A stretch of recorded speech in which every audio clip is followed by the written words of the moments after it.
It started like any other day.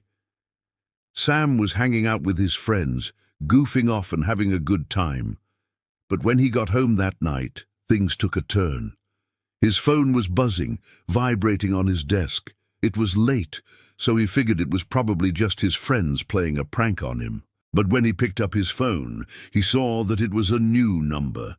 The message read, "Look in the mirror."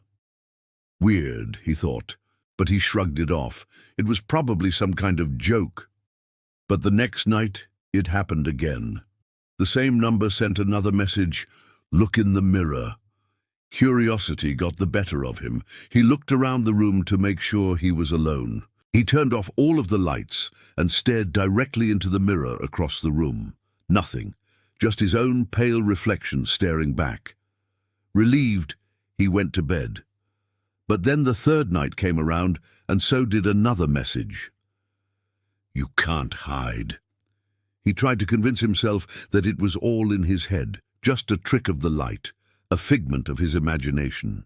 But then he started seeing things out of the corner of his eye, a shadow lurking just beyond his vision.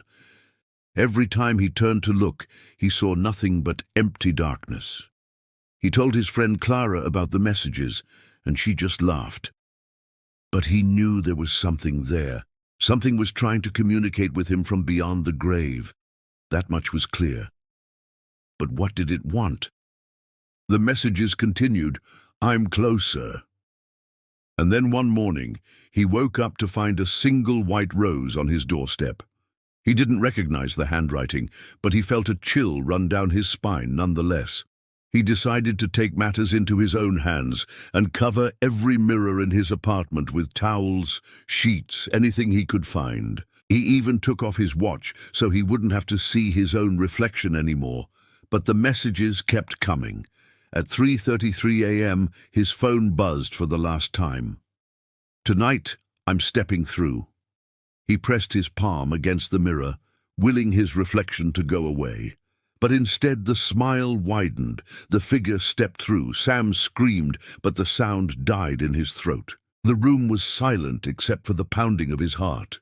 When Clara arrived the next morning, she found Sam's phone on the nightstand, still displaying the last message. But Sam was gone, and every mirror in the apartment reflected a face that wasn't his. If you like scary stories, subscribe, follow, and like, and stay tuned for more.